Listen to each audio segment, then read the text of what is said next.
2024 में इंडिया गठबंधन से दूर हटने को तैयार है अखिलेश यादव। यूपी की सभी 80 सीटों पर चुनाव लड़ेगी सपा। चाचा शिवपाल और रामगोपाल के साथ मीटिंग करने के बाद पार्टी नेताओं को सपा चीफ ने दे दिए सीधे संकेत। सभी 80 सीटों पर चुनाव की तैयारियों के साथ साथ प्रत्याशी चयन का काम भी हुआ शुरू। सपा के कदम से विपक्षी गठबंधन टेंशन में। आखिर क्यों उठाया अखिलेश ने ये कदम और क्या मिलेगा सपा को इससे फायदा, समझने के लिए देखिए ये खबर।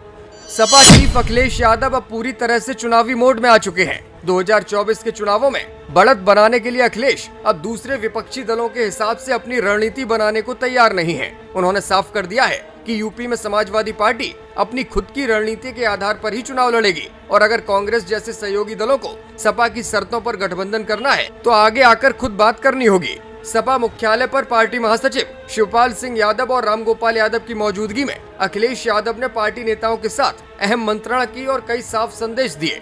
अखिलेश ने कहा कि सपा यूपी की सभी 80 सीटों पर लड़ने के लिए तैयार है। अगर इंडिया गठबंधन कांग्रेस के साथ रहता है तो सपा यूपी की 65 से कम सीटों पर चुनाव फिर भी नहीं लड़ेगी। हिंदुस्तान टाइम्स ने बैठक में मौजूद पार्टी सूत्रों के हवाले से खबर छापी है और बताया है कि अखिलेश यादव ने कह दिया है कि यूपी में सपा के पास पूरी क्षमता है और सिर्फ सपा ही भाजपा को हरा सकती है।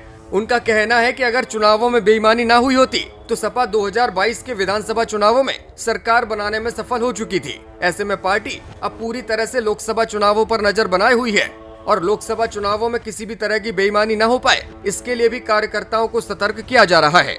अखिलेश यादव बोले कि राष्ट्रीय नेतृत्व के निर्देशों और नीतियों के तहत ही अब किसी भी नेता को बयान देना होगा। पार्टी के अंदर गुटबाजी जो भी करेगा उसे बाहर का रास्ता दिखा दिया जाएगा। बूथ और संगठन के स्तर पर शिवपाल सिंह यादव को अहम जिम्मेदारी सौंपी गई है। उन्होंने कहा कि बीजेपी के फैलाए गए झूठ और प्रोपेगेंडा का पर्दाफाश अब सपा नेताओं को करना होगा। सरकार जिन मोर्चों पर नाकाम हुई है उसके बारे में जनता को बताना होगा। इसी बैठक में शिवपाल सिंह यादव ने पार्टी को मजबूत करने और सहयोग बढ़ाने पर जोर देने की बात कही। वहीं रामगोपाल यादव ने चेतावनी दी कि अगर किसी ने पार्टी के अंदर अब गुटबाजी की तो उसे बाहर का रास्ता दिखा दिया जाएगा। अखिलेश जिस बैठक में ये बातें बोल रहे थे उसमें 300 सपा नेता मौजूद थे। 300 नेताओं की एक कमेटी अगस्त महीने में ही सपा ने तैयार की थी। अखिलेश यादव ने कहा कि असल जंग बूथ लेवल पर होनी है। अगर हम चौकन्ना और मजबूत बने रहे तो फिर लोकसभा चुनावों में हमें जीतने से कोई नहीं रोक सकता। बैठक के बाद जब सपा प्रवक्ता आईपी सिंह से सवाल पूछा गया तो फिर उन्होंने कांग्रेस पर तंज कसा। उन्होंने कहा कि कांग्रेस देश में अब इतनी मजबूत हो गई है